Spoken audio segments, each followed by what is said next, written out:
Rahajang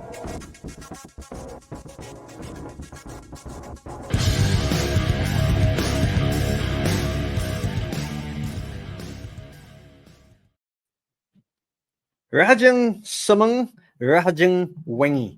That's good morning and good afternoon in Balinese. And the reason why I'm doing that is because my guest today is based in Bali.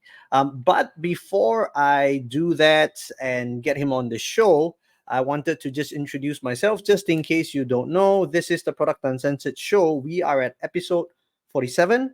And my name is Colin Bell. I'm actually the host and also the guy who founded this channel. So, yeah, I think that is it about me. So, what I'm going to do is I'm going to bring on stage my guest and I'm going to introduce him for a bit. So, Renato Silva, if his name sounds familiar, by the way, came on the show many moons ago in episode 9. And back then, he was the regional head of product and PMO for Tencent. Spent 7 years there in total, 5 of which he was the regional head. And then now I'm going to tell you the second part of his story. So, welcome to the show, Renato. Hey, thank you so much, Colin. Huge pleasure to be back here.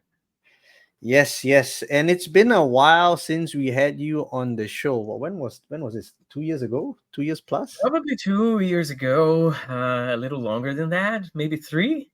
Okay, maybe 3, maybe 3. Yeah, It so was it's been a quite while. long. Yes, beautiful to see that you're at number 47 already. Yes, yes. I sometimes forget. It's been a while, so Yeah, congratulations. It's not easy. It's not an easy job. I know how it yes, goes. yes. So I think we should jump straight into the meat and potatoes, right? So the last Okay. time we had a chat, you were in Thailand. You were regional head of product and PMO at Tencent. Very successful organization, obviously. Then you decided to up and leave. This is where part two starts. What happened? Well, it's not super simple, right? This is something that had already been brewing inside me for so many years. I grew up in Brazil, very close to nature. I knew how we were treating nature back then. I moved to Europe. I saw similar things. I moved to Southeast Asia. I saw similar things. And that was very, very uneasy for me. So over time, I really wanted to do something. I just didn't know what exactly. I was very concerned about the amount of plastics we had in the ocean. I was scuba diving in amazing, incredible places, and I just couldn't, see what I was seeing. So I was had very strong feelings about that, and those feelings just grew stronger and stronger. COVID hit, and of course, no one really knew what was going to happen. So I decided to research a little bit and stay put and figure out what to do next of my life. And I realized that climate change is the biggest threat to humanity that humanity has ever faced, right? It's not a threat to the planet. The planet will be around. It's been around for millions of years. It's been there. It's gone through major upheavals, but humanity is at an existential threat right now, facing an existential threat. And I felt that, I wanted to spend the rest of my life trying to do similar things that I was doing for big companies like Tencent, looking into the problem space and trying to identify what kind of solutions we could build for that. And now I want to do the same thing for climate. So that's when I decided, okay, it's time to leave, it's time to go. And that's where the second part starts.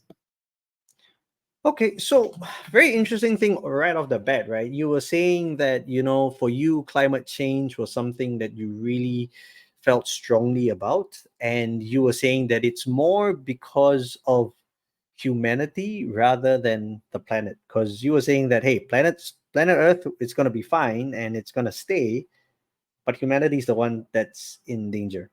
Am I reading Yes, you correctly? you're 100% correct. So, and it's not just human beings that are facing this issue, right? It's all the natural ecosystems that have been created over millions, billions of years, right? So all this beauty that we have on planet Earth is actually not going to stick around for much longer if we don't do something very, very quickly. For me, the story is also about it took billions of years for us to get to where we are in terms of nature and also in terms of consciousness. And it could be that we are the only ones that have evolved to this level of consciousness in the entire universe. It could be there are other beings out there. It could be there is life. It could be there is also consciousness somewhere else, but we don't know of them yet. And as far as we know, we are the only ones with this kind of consciousness. And in 150 years, we're blowing it all up. In 150 years, we're creating so much trouble for this consciousness to exist that I just feel like I don't want to be part of it. I want to do everything that I can. I want to tell my daughter tomorrow, and people that are born tomorrow, the future generations, that I did everything that I could to preserve consciousness, to preserve the natural ecosystems that we have on this planet, because it's just way too beautiful to let it go. Right. So okay, that's very interesting, and I think we're gonna go into that a little bit more. But for now, so sure, you feel very strongly about climate change. You want to do something, but then you leave Thailand and go to Bali. Like, what was the rationale for that? It's a bit of a funny story, because we were planning to go to Portugal. We spent the whole pandemic living in Thailand. I've been in Southeast Asia for 16 years. That time we were in Thailand already for 11 years. So my wife and I decided it's time to go closer to Brazil, closer to our families, but not too close. So we said, okay, let's go to Portugal. We speak the language. It's so much easier. It's a very nice place. Let's go there. But before we go, let's do a farewell trip of Asia, so that our young daughter could remember the places she had been to before the pandemic. She was way too young to remember that. We said, let's do a farewell trip before we go, so that she can remember those places. One of those places was Bali. And when we came to Bali, when we were coming to Bali, we stumbled upon the Green School, which is a fantastic school for green studies for kids. They take kids from 3 years old to 18 years old, so pre-kindergarten all the way to high school. And they have a very progressive curriculum, very, very interesting curriculum and values, and it's so aligned with us.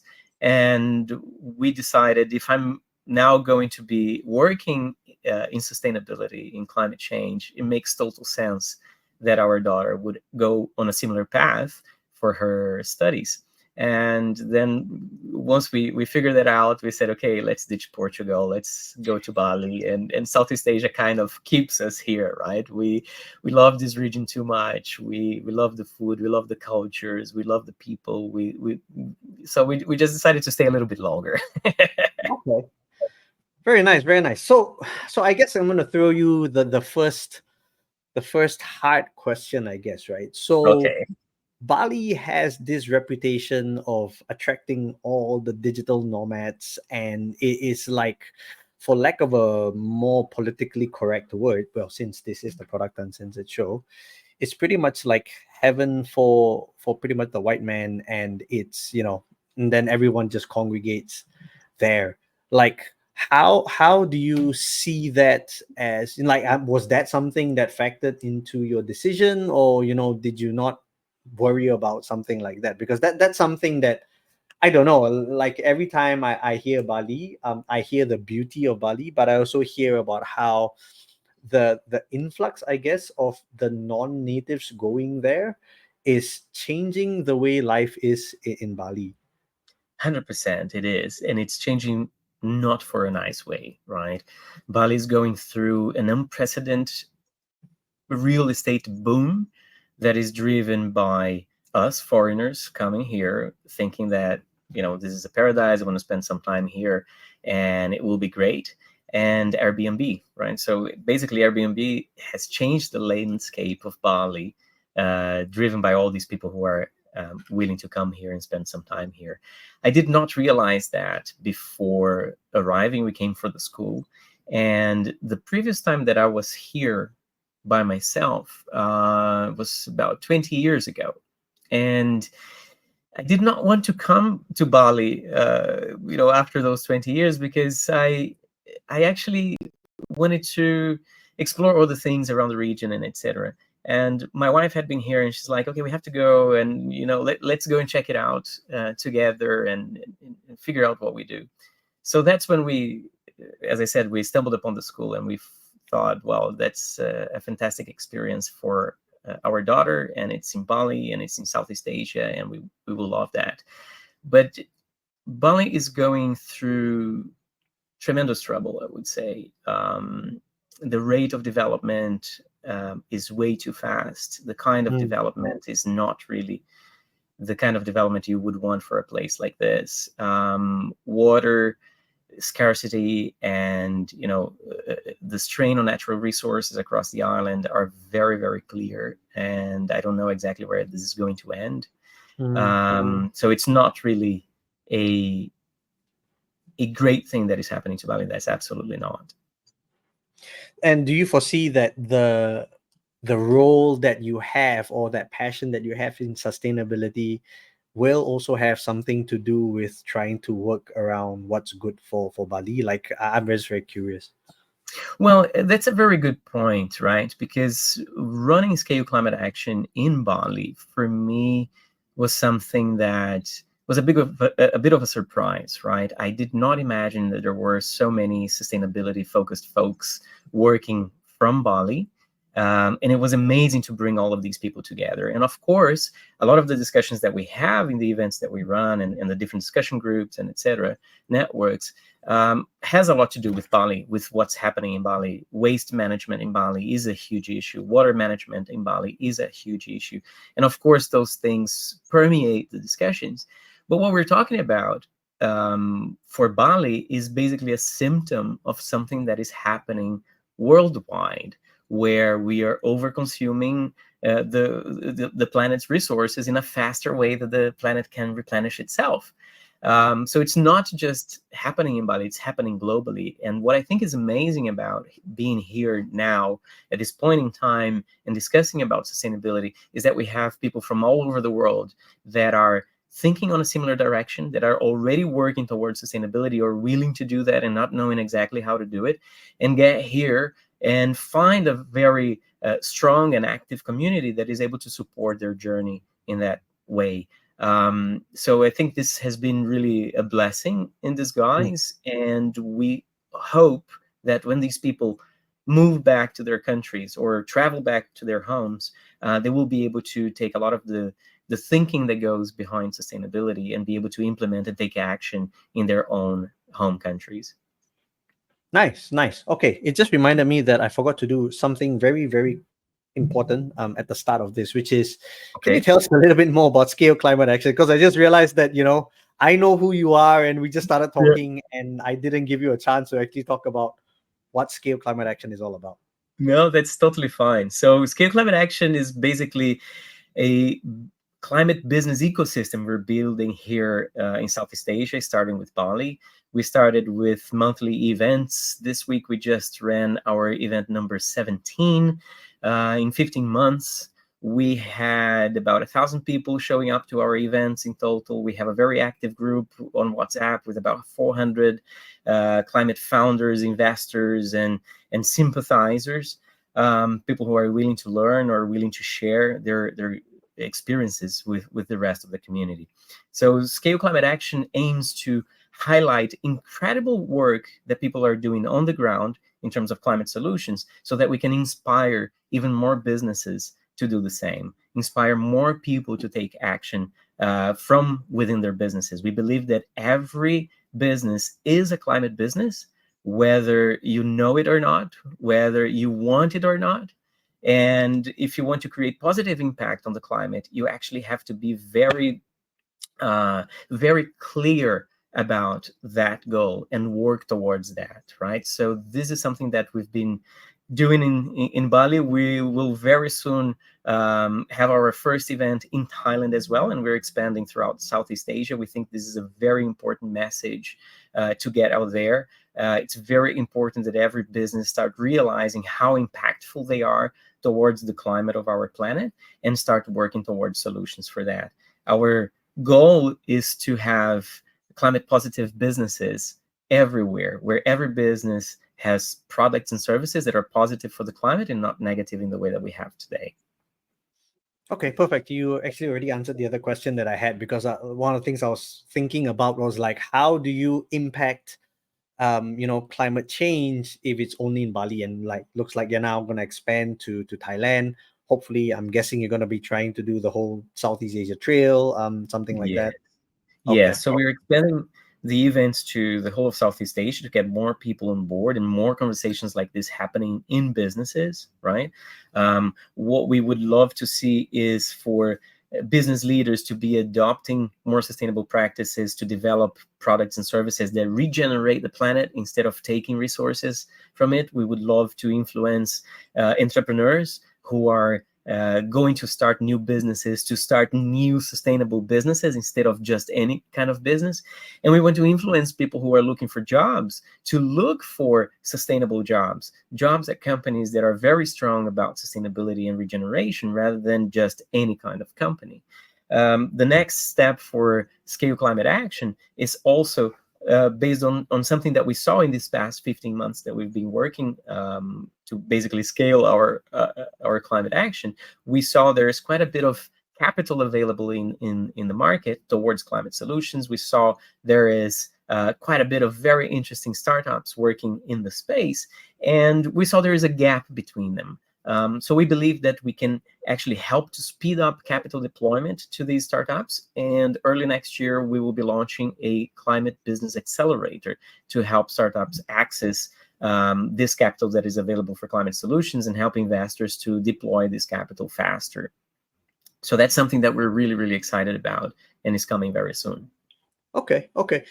So I guess one question that I was curious about, does Scale Climate Action deal with startups who are in the sustainability space, or does it deal with businesses who want to have more of an active role within the sustainability slash ESG space? What we aim to do is to help big companies go green and help small companies go big, or small green companies go big, right? So we aim to work with both of these companies. For the accelerator, obviously, it's more for startups, right? Where we try to support these startups, accessing funding, getting their businesses, validate this business model, validated, get them to the point where they are really, really interesting for investors, and we get this flywheel rolling as fast as possible. Okay. So the sustainability space, and I'm just gonna, for the purposes of this discussion, you tell me whether I'm wrong. Okay, But sure. I'm gonna lump ESG into sustainability as Yep. well. Is that a fair lumping to do? Yes, it is. That's Okay. All correct. right. So the thing about ESG, sustainability, climate change, climate action, is that it's very new. And I would like to say that even based on the research that I've done, there's no like real leading authority on how to do this, what constitutes you being a company that is focusing on ESG. Sure, some governments are giving tax rebates for companies that do ESG and things like that, but it is still very nascent. And some of the things that I see online, the feedback that I hear, is that this space is pretty much the wild wild west at the moment. So do you think that is the case, and how does Scale Climate Action sort of enter this conversation? I would likely disagree with you in the Wild Wild West part, because I think that business as usual, as we do today, is the Wild Wild West. That's what got us into this point. Right? Fair enough, This is fair enough. this is what got us here. Somehow humans have this tendency of making bad decisions, right? In regards to health, in regards to you name it. Despite all the research there is in the world, people still smoke, isn't it? Mm. Uh, you know, Despite all the research there is in the world, oil companies are still drilling new wells, despite all of this. So I doing the work that I've been doing, I've been really skeptical about humanity as a whole, whether it should be saved or not. You know, maybe what should be saved is consciousness that evolved over billions of years. And that's Yeah, we should save beautiful. the plants and animals and just disregard the humans. So Right.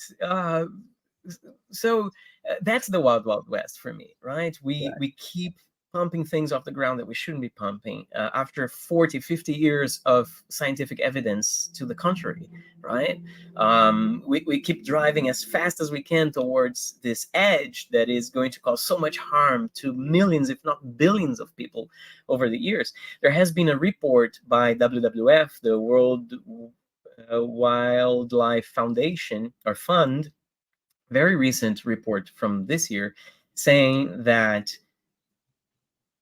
in average, wildlife has declined 73% over the last 50 years, so since 1970 until this day. 73% in average worldwide wildlife has declined. They've been monitoring 5,000 species and etc. In Latin America, where I come from, and the Caribbean, the situation is a lot worse. It's around 90 to 93% of declining wildlife populations. This is insane, right? How come we're so smart, we're so clever, we've developed AI, we've developed all these amazing technologies that we have access to, we developed airplanes, we can fly anywhere in the world right now, and we can't take care of our own planet. And once we create this huge unbalance, this is going to kick us very hard. And I think where most people will start feeling it is in their wallets, when they go to the supermarket to buy food, right? I'm not sure if you realized, but rice has increased in price very significantly over the past couple of years. Olive oil, the same thing, has tripled in price over the last 3 years, and so on and on and on and on. And why is that? It's a combination of factors, and one of them is absolutely climate change, because humans have relied on predictable weather patterns to grow food over thousands of years, and now suddenly these weather patterns are changing very rapidly, right? It's raining when it's not supposed to rain, it's not raining when it's supposed to rain, we get too much rain, too little rain, and then you cannot produce enough food, for a lot of people. We've seen crops destruction in many places all over the world. So when there is not enough food, prices start increasing, right? And that's the first way that most people, I think, will actually start feeling climate change. The next step is, even though you have the money to pay for the expensive food, you may still not have access to it. And then everybody's in big trouble, because then you start having mass migrations, you start having conflicts, right? To see who is actually going to have access to food and water. And this is all within reach. And the next couple of decades, this is all going to intensify and happen if we don't seriously change. And we're still pumping oil off the ground. We're still, opening new wells. We're still going business as usual. That's why I think Wild Wild West is what we've been doing up until now. Sorry, I don't know if I answered all your question, but that's what I can take from it. And where does, I think the last part of your question is, where does scale climate action come into it, right? And what we aim to do. So when we're talking about the climate accelerator, what we want to do is to be able to help enough companies to be ready for when they are needed the most, when you need to change the way we produce food on a massive way, right? So food production systems, for example, are a huge emitter of greenhouse gas. When the big guys, the big companies who are doing conventional agriculture, as we call it, when they are ready to change to more regenerative farming practices and etc., then these companies are best positioned to provide this technology, to provide this service, or to disrupt these markets, right? I strongly believe this grassroots movement has a lot of power and a lot of energy, and above all, a lot of opportunities as well. Many people have been talking about the decarbonization of the economy being the largest economic opportunity of the century, because we will decarbonize, we will make it happen. The big question is when, at what speed, and at what cost. today scientists have already calculated and realized that it's more expensive not to take action. It's more expensive to run business as usual than to invest in regenerative practices, right? Mm. There's trillions and trillions of dollars being invested, and that will be invested over the coming years for climate solutions. And a lot of it comes from tech. A lot of it comes from just changing the way that we grow food, or the way that we drive cars and fly airplanes, and etc. And all of this is a huge economic opportunity as well. Okay, okay. Yeah, yeah. I mean, I agree with you definitely in the fact that, what you've been talking about is really at the core of it, right? It's this drive for humans to always want more, to always grow bigger. So a lot of it is tied to basically greed. Now, whether this is Yeah. individual greed, whether this is corporate greed, that's a different story, right? Yep. But then here's the interesting part, right? Does that mean that in order to really drive for change in the sustainability space, there needs to be a change in the way that we, when I say we, is humanity as a whole, how we see businesses should be run and how we actually do things. Like you say, right? If, let's say, we're still pumping oil out of the earth, even though we know that it's harmful for the environment, it may seem like we need to change that. And the question, I guess, in this is that something that a company at the size of Scale Climate Action can do, like something that Renato Silva can do, or is that going to take 100 Renato Silvas, 100 climate change action um, companies to do? Like, at how do we see this becoming like a movement, right? Because otherwise, the the the danger that I see, I guess, from the flip side is this going to be a drop in the ocean of corporate greed? Yes, no, you're 100% right. We need to change the way that we do businesses. We need to change our own behaviors as well. And it all starts with us, right? It starts with a small step. I think Scale Climate Action is part of a huge movement that has been gaining popularity over the past couple of years, or the past decade, right? If you For sure you remember Greta Thunberg, right? She's a very famous activist. She started when she was, I think, 15, 16 years old, strike for the climate, and etc. And around that time, we had quite a few people talking about climate and growing that discussion, right?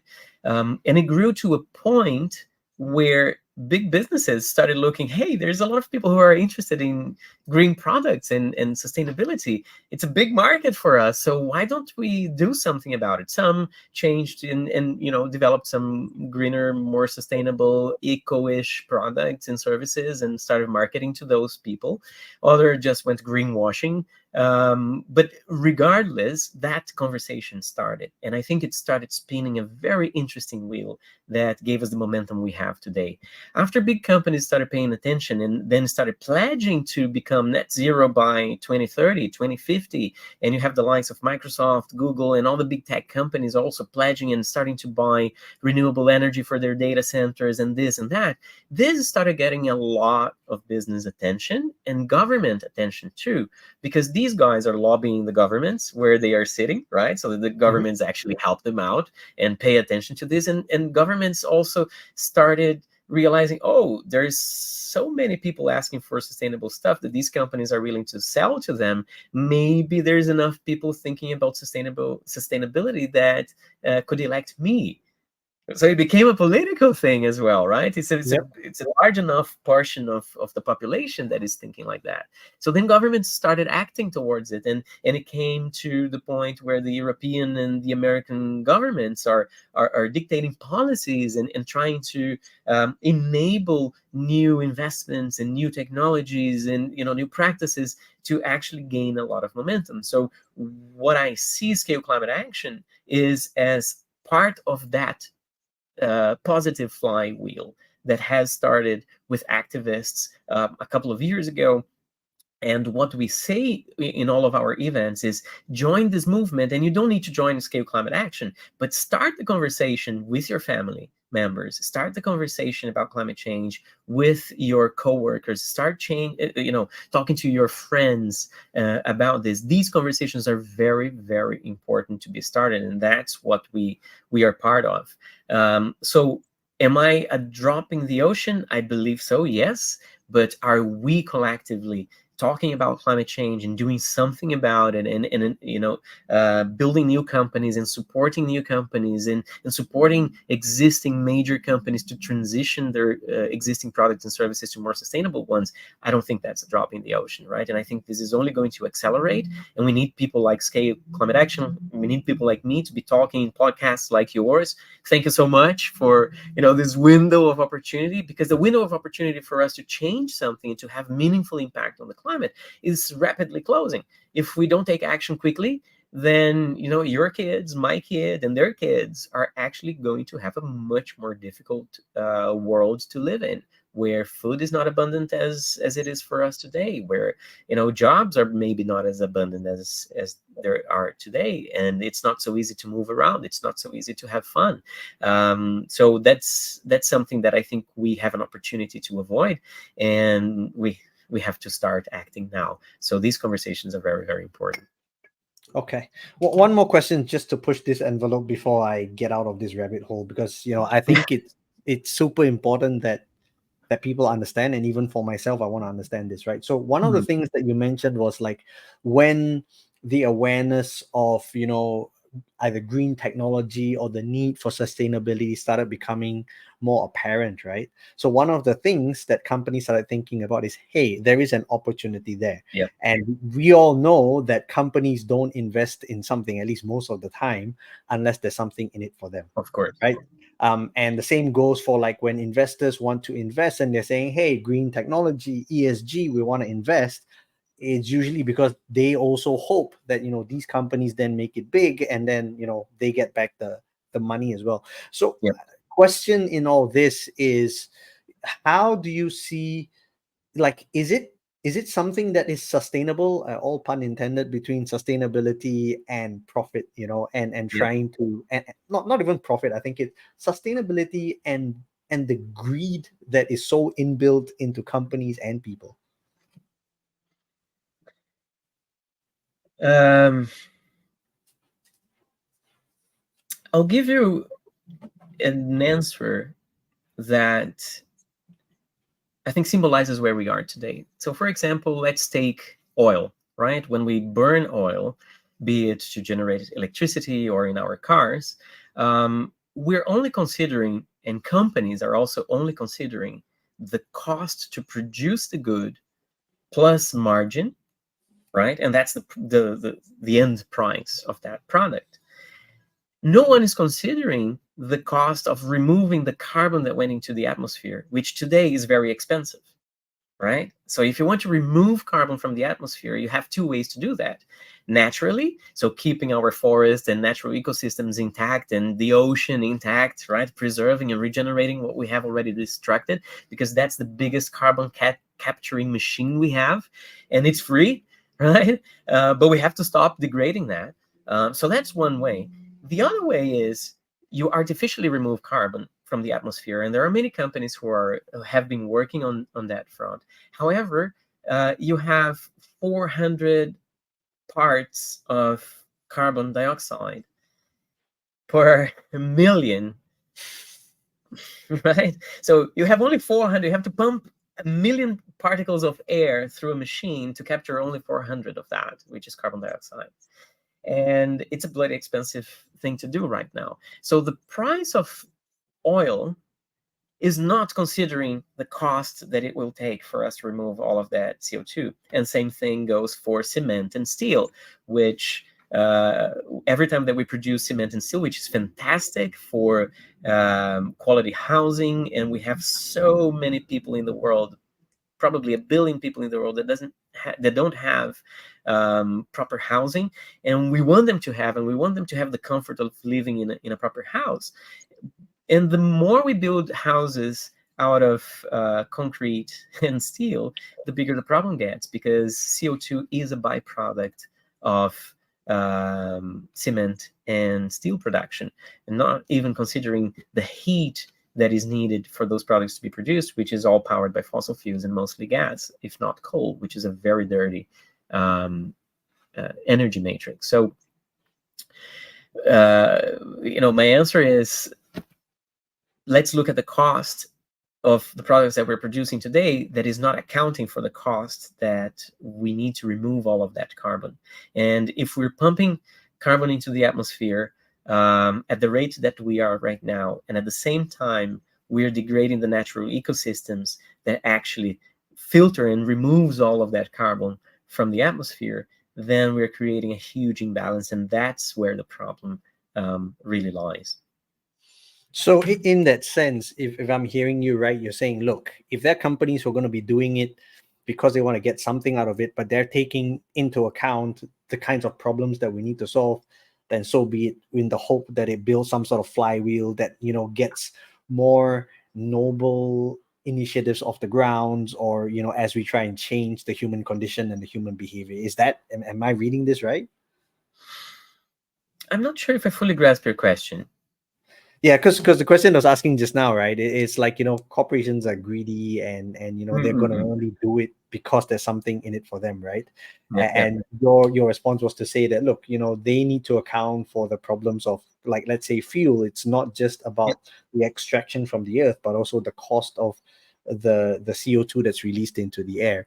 So I'm trying to sort of match the answer to the question. So I'm wondering whether is that how you're looking at it, in terms of like trying to, because again, right, it's still human condition, but at the same time there's something that needs to be done. Is it going to be and justifies the means, or is it like, first step, and then there is a path that you think will get us to that point where businesses become different in the way that they approach building products, or even, taking from the earth? That's the hope, right? We want every business to put effort, as much effort as they do in developing new products and services today, in developing new products and services that help to regenerate the damage that has been done, right? It's very easy to look into fossil fuels. It's very easy to look into cement and steel production and say, hey, that's very damaging. You guys got to stop. And of course, they have 150 or 200 years of infrastructure build up to actually get their products out into the markets at the cost that they have today. And it's not very simple for them to just stop doing that. But they need to start looking into alternatives. And I think most companies in these sectors are already looking into that because of the public pressure, right? Because the Mhm. public pressure started creating the movement with other companies that saw this as a business opportunity. These business opportunities, or these businesses, started making pressure in the governments. Governments realized, well, there's votes here, so we got to do something about it, and new policies started being dictated. And you are, or I believe we are going to see companies moving more and more towards sustainable products and services for two reasons. One is they find a product or service that actually is cost competitive and makes them money, right? So that's a no-brainer. If you find that, go for it.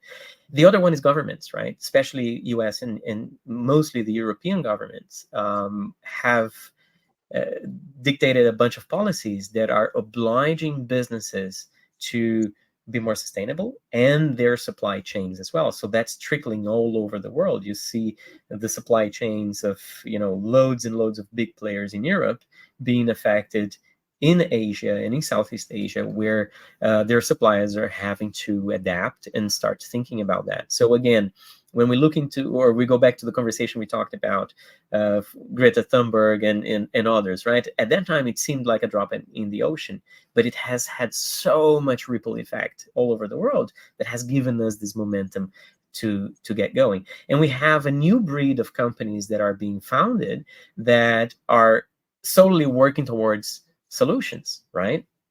Climate solutions. And some of these companies are starting to make money and go well. And are like our hope for examples of companies that can make money while doing the right thing, while helping to decarbonize the world economy, and also while regenerating the damage that has been done. If your company is not regenerating through your products and services, then engage with other projects, with other companies that actually are, and help them to get funded as well. So there are these two ways, right? If you're developing new products and services, then have those lenses of being more sustainable. That's super, super important. And at a time that we are today, it's not viable that companies and teams are not doing that. And when we're talking about companies, we're talking about people, right? And about people like you and me. It's us, right? We are seeing the destruction of the natural ecosystems. We're seeing more and more extreme weather events. So it's up to us to actually make that change. So if you're not doing that, if you're not investing in developing new products and services or adapting yours to be more sustainable, then sooner or later, governments are actually going to do that, enforce that. But by that time, you may have lost your window of opportunity, and maybe you're being disrupted by a startup or another company that has already done that. So we're seeing more and more that this becomes a competitive edge rather than thinking, oh, this is a cost and I'm actually not going to do that. If you don't do it, you might not survive for the next 10, 20 years. Right. Okay. So yeah, I need to move on as well. I would love to keep diving into this. And I We know I'm. can do a third episode in a couple of months' time, you know? Yeah, we should. Yeah. Yeah, but let's talk about sustainability and product, right? So Yeah.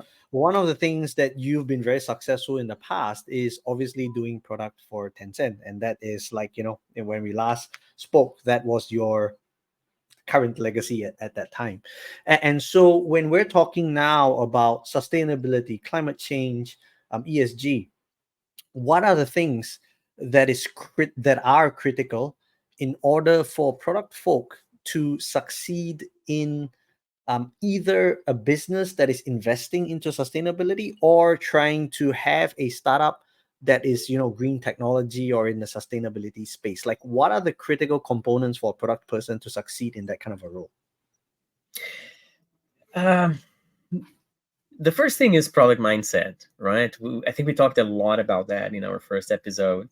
Having that curiosity, having that open heartedness of trying to figure out what is really the problem that we're trying to solve here. Because climate change basically affects everything, everywhere, every single industry, every single business, right? So, what can you zoom out and figure out, okay, what are the different problem spaces that I would like to work on, and then dive deep into those. I think that is super, super important. Um, Understanding what climate change is about, why this is happening, the science behind it is super useful. This is something that I did in the early days of my pivoting. I went to do a 3-month long climate fellowship program, which was absolutely incredible. It's called Terra.do. It gave me an understanding of what is really the science behind climate change and how I can apply my skills and experiences into this new field. So keeping that product mindset and going to study, research, and understand why this is happening and what are the different areas that you can act on. And you can start thinking a lot about your passion. What are you passionate about? What do you like to do? And if you start from that angle and start diving into the problem space from that angle, I think that makes a lot of sense. So these three things I think are very, very important. Okay, that's interesting. So it's more about that mindset and trying to understand and going to the science behind it. Is there are there oh sorry are there other curriculum that is tailored to the product space within the sustainability sector that you know about, or are there trainings for such a thing? Because the thing that I found, or rather I didn't find, was exactly that, right? So I'm trying to understand, like, is that something that is so nascent that really product people who feel strongly about sustainability sort of need to carve their path into it, or is that something that Terra.do already does? Yeah, Terra.do already does that. That's a pun, but yes. No, there's nothing specific about product management that I'm aware of. But on a daily basis, you have new things popping up everywhere, right? What I think is important is really for people to um, bring this product mindset, research and understand what climate change is about, so that you really understand, any business is a climate business. Every business is, because everything has an impact in the climate. And go and decide to work on an area you're passionate about. Or if you want to go general, you can go look for different climate tech companies that are working in the field. There are companies working with AI in the field. There are companies that are working in agriculture and are using tech. There are companies working in absolutely every field you can imagine that are working with tech and sustainability. So people can just go and look for it, right? There are many resources out there available. So Terra.do is an incredible course, but also has a lot of content in their website. There's job board in their website. There's Climate Base also, which has a job board. These are mostly Europe and US focused. This is something that we at Scale Climate Action have been talking about, and maybe doing something for Southeast Asia, but that could be for another time. And so just go about and look for it. There are options. You don't have to be an expert in product sustainability in order to be able to work and pivot into this area. Okay. And one word that I noticed that you mentioned quite a lot is like, this passion, or I think another substitute for that will be drive. Within this space of climate change and sustainability, how important is that passion? Like, do you think that if it's somebody, so let's say I'm a fresh grad now and I'm thinking, hey, product management is now a very sexy place to be, and I just want to do sustainability because it pays the bills. Do you think that we are now at that stage where it would allow for a product job person, for lack of a better word, to thrive? Or is it in Southeast Asia especially, I guess, that we are still quite nascent, that you're gonna have to be someone who's willing to really find your way and then carve your way as a product person within the sustainability space? That's right. There are today, especially if you're talking about climate tech, right? I think one thing I realized myself is that tech is an enabler. Back in the Tencent days, I used to talk a lot about this as well. Tech is just the enabler. You got to figure out what really the problem is, and then start thinking about potential solutions, and then start validating whether those potential solutions could be real or not. But tech is always the enabler. It should never be the reason why we're building things, right? I think Melissa Perry's book, what is that called? The Build Escaping the Trap. Build Trap? Escaping the Build Trap. Yes, talks a lot about many tech products are just being built for the sake of building it because companies can actually do it, and bosses can dictate, hey, go build this and do that. And a lot of products out there are like this. But I think it's what I think got me always in product is this way of really trying to dig deep down into what the problem really is, what is really the problem we're trying to solve, and trying to validate whether that's a critical, a big enough of a problem. And sometimes the solutions are not going to be tech solutions. And I think being open-minded inside tech and outside tech for that to be the case is something that I think is super important. And it is something that has enabled me to navigate this transition a little bit in that way, right? In the beginning, I just opened up and I went full discovery mode, trying to figure out, okay, what is this space about? What is really this problem that we're talking about? What are the different solutions out there? Who's already working on something? How are they working on that? And trying to dive very deep into the space, you realize now that a lot of the solutions that we need are non-tech for the Mm, climate crisis, right? And they are absolutely incredible solutions. One, for example, is protecting our environment, right? Protecting forests and the oceans.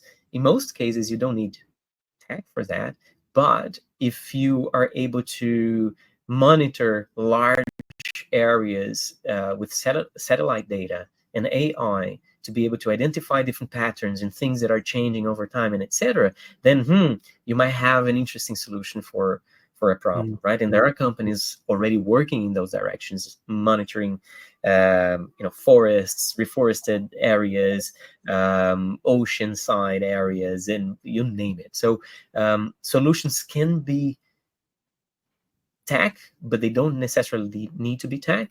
And I think tech is a big enabler. And in tech companies, I always thought the same thing.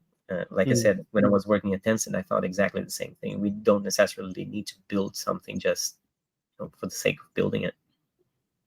Yep. Yeah, I fully agree with you that, yeah, when we're thinking about a space such as interesting as this, not all solutions need to be tech. And I 101,000% agree with you that tech is an enabler, right? And so I guess the next question for you is, where do you see tech being a massive enabler in the space of sustainability and climate action for you in the next 5 years, let's say in Southeast Asia? Wow, that's a huge question. Let's take the current trend and talk about AI. Right?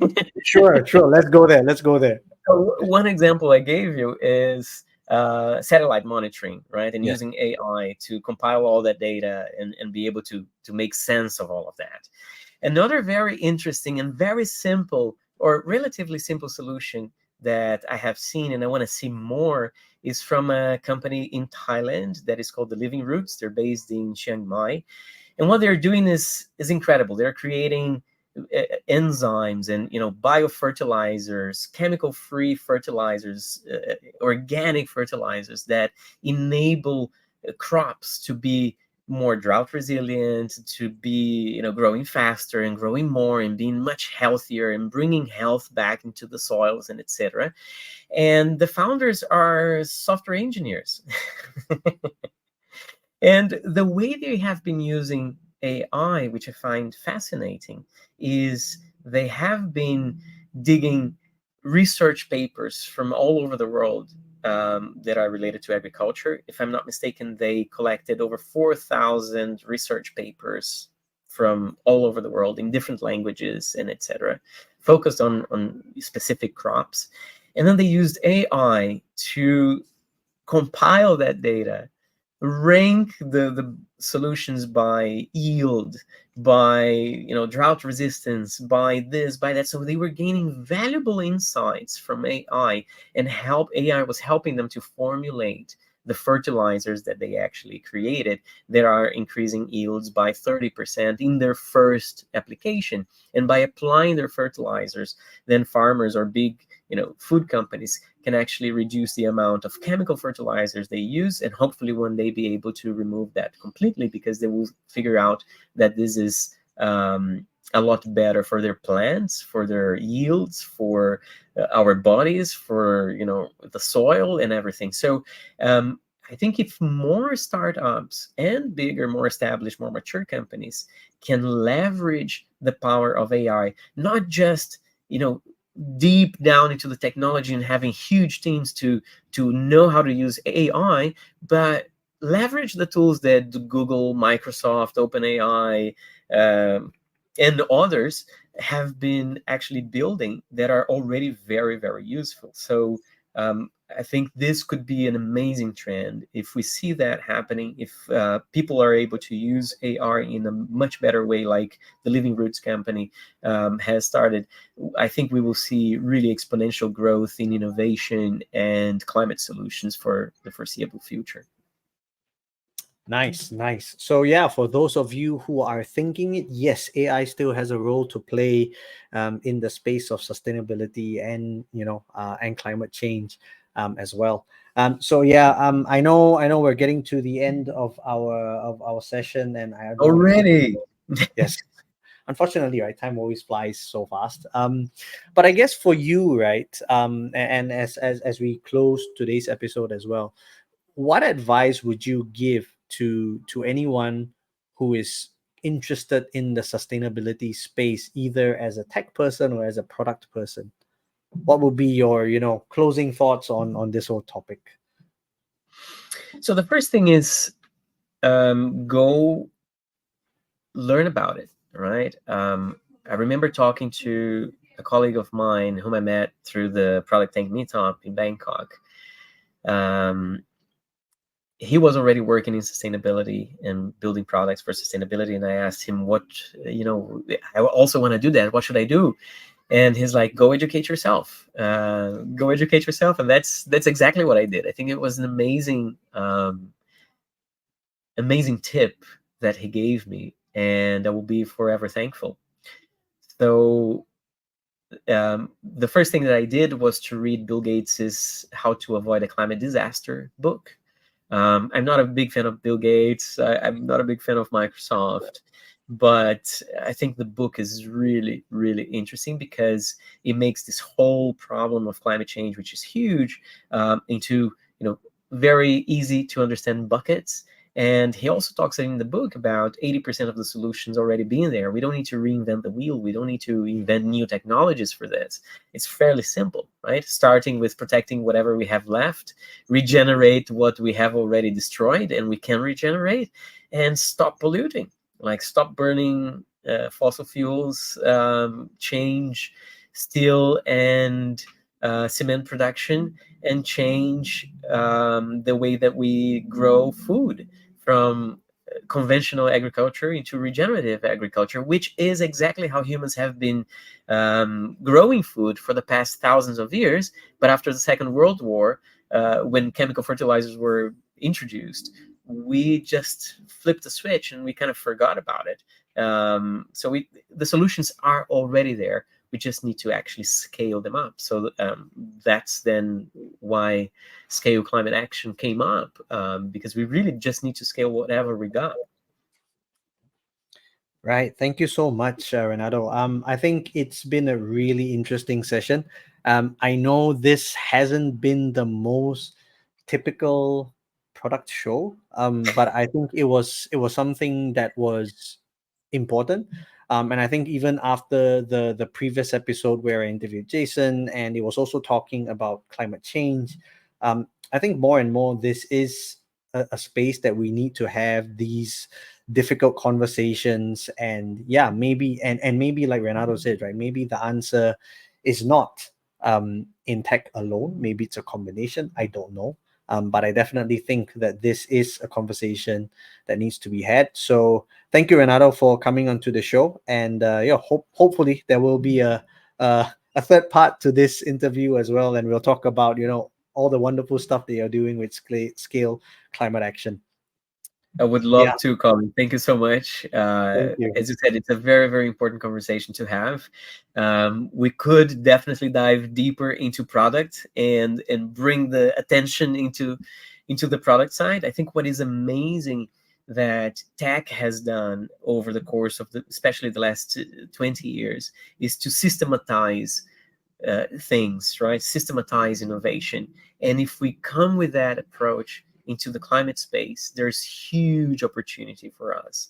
And I think that is the main thing that I would love to see people doing. Bring whatever we're learning and experiencing in tech, and push that into this new frontier, which is so much needed for all of us in the future generations. And for the beauty that has been created over billions of years, and we're screwing up. Indeed, indeed, there is much for us to learn. There's much for us to compensate, I guess, so much to atone for as well. So yeah. All right. Thank you so much, Renato, for being on the show. And yeah, I'm going to thank everyone for staying with me for this long. And I really do hope that as we continue to learn more about technology, learn more about product, I think, hopefully we're also learning more about how we can use technology and product for good as well. So yeah, Renato is on LinkedIn. So if you have any questions about how you can take a more active role in climate change and sustainability, please do reach out. And yeah, I would love to hear more stories of how Renato has inspired some of you to make a change, some of you to make a difference, and for maybe some of you to do something very, very different. So yeah, until we see you the next time, thank you so much, and I will see you on the next episode.